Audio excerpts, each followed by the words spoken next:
Good morning सभी बच्चों, मेरे YouTube चैनल में आपका स्वागत है। आज हम करने जा रहे हैं कक्षा 9वीं की हिंदी विषय की वर्कशीट, जिसका उपविषय है बेटा कबीर की साखियाँ। बेटा ये आपका वर्कशीट नंबर 20 है और ये जो वर्कशीट है वो 23 अगस्त 2021 को आई है। सबसे पहले सभी छात्र यहाँ पर अपना नाम एवं यहाँ पर अपने कक्षा अध्यापक या अध्यापिका का नाम लिखेंगे। बेटा आप सभी कबीर की साखियों के 2 पाठ पहले ही पढ़ चुके हो।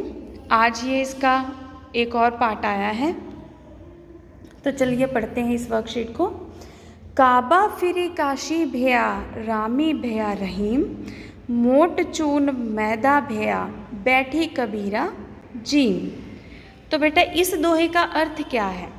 प्रस्तुत दोहे में, जो कि पहले नंबर पे दे रखा है हमें, कबीर जी कहना चाहते हैं कि जब तक हर धर्म को सही अर्थ में समझ नहीं पाते तब तक हम भेदभाव की स्थिति में रहते हैं। जैसे बेटा जो इंसान धर्म को समझ जाता है वो ये कहता है कि भगवान एक ही है, उसको किसी भी नाम से पुकारो। पर कई लोग इसको राम बोलते हैं, कोई रहीम बोलते हैं, कोई गॉड बोलता है, अलग अलग नाम से इसको पुकारा जाता है।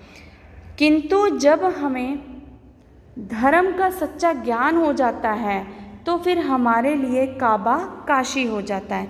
बेटा काबा जो है ये मुसलमान लोगों के का प्रसिद्ध धार्मिक स्थल है और काशी हिंदुओं का प्रसिद्ध धार्मिक स्थल है।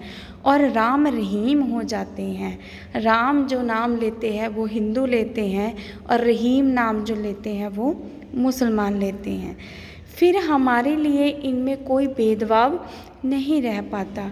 यह ठीक उसी प्रकार है जिस प्रकार विभिन्न प्रकार के अन्न को पीस देने पर वह पतला आटा हो जाता है, फिर उसमें अन्न का कोई भेद नहीं रह जाता। कबीर उसी प्रकार के आटे को भोजन के रूप में ग्रहण करते हैं, अर्थात करीब धर्म के सच्चे रूप को ही स्वीकार करते हैं।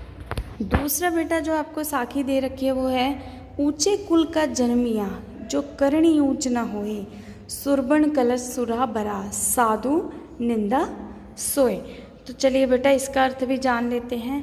दूसरे दोहे में कबीर कहना चाहते हैं कि ऊंचे वंश या परिवार में जन्म लेने से कुछ नहीं होता यदि हमारा कर्म श्रेष्ठ ना हो।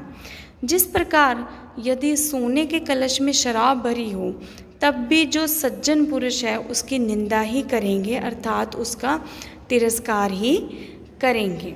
तो बेटा आज के जो यहाँ पे 2 हमें साखियाँ दे रखी हैं, एक तो साखी में ये बताया गया है कि हमें सभी भेदभावों को भूलकर आपस में मिलकर रहना चाहिए, ईश्वर के सच्चे रूप की भक्ति करनी चाहिए। ईश्वर एक ही है, भले उसके नाम अलग अलग हों। और दूसरे साखी में क्या बताया गया है बेटा कि हमें हमेशा अच्छे कर्म करने चाहिए। अच्छे कर्म ही हमारी क्या होती हैं? पहचान होती है। चलिए बेटा कुछ कठिन शब्दों के अर्थ जान लेते हैं। काबा बता ही चुकी हूँ बेटा, एक मुस्लिमों का तीर्थ स्थल या धार्मिक स्थल बोल सकते हैं। मोट, मोट का अर्थ है मोटा। चून, चून का अर्थ है आटा। जीम, जीम का अर्थ है भोजन करना। कुल, वंश या परिवार। जन्मिया, जन्म लेना या जन्म लेकर। करणी, कर्म। सुरा, शराब। सुब्रन, सोना। तो चलिए बेटा अब इसके प्रश्न उत्तरों पर चर्चा करते हैं। सबसे पहले काशी किस प्रदेश में स्थित है? बेटा जो काशी है वो उत्तर प्रदेश में है। कहाँ पे है? उत्तर प्रदेश में है। सुब्रन का तत्सम रूप छाटिए। स्वर्ण, क्या है? स्वर्ण। यहाँ निंदा से क्या तात्पर्य है? यहाँ पे निंदा से तात्पर्य है बेटा कमियाँ निकालना। यहाँ पे लिखा है ना कि सोने का कलश है, सोने का एक लोटा है, परंतु उसमें शराब है। तो क्या करेंगे? जो सज्जन पुरुष होंगे, अच्छे पुरुष होंगे, हमेशा उसमें क्या करेंगे? कमियाँ निकालेंगे। अगला बेटा प्रश्न है यहाँ पे, यहाँ रामी भैया रहीम का क्या अर्थ है? क्या अभिप्राय है? तो इसका अर्थ है बेटा राम और रहीम का मिल जाना, अर्थात दोनों में कोई भेदभाव ना रहना। राम और रहीम का मिल जाना, दोनों में कोई भेदभाव ना रहना। आगे बेटा है, जे करनी ऊंच ना होए से क्या अभिप्राय है। जे करनी, करनी का अर्थ है बेटा कर्म, मतलब हमारे कर्म अच्छे ना होना।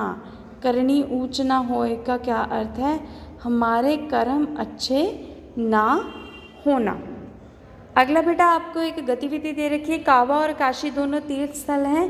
इन दोनों तीर्थ स्थलों की ऐतिहासिकता की जानकारी लीजिए और दोनों पर एक अनुच्छेद लिखिए। बेटा ये आपकी गतिविधि है जो आपको स्वयं करनी है। आप नेट पे से सर्च करके इसके ऊपर 50 से 60 शब्दों में, दोनों के ऊपर 50 से 60 शब्दों में काबा और 50 से 60 शब्दों में काशी के ऊपर एक अनुच्छेद लिखेंगे। आशा करती हूँ बेटा कि आप सबको ये वर्कशीट समझ आई होगी। अगर बेटा वर्कशीट मेरा चैनल अच्छा लगे तो इसको सब्सक्राइब करें और बेल आइकन ज़रूर दबाएं। धन्यवाद।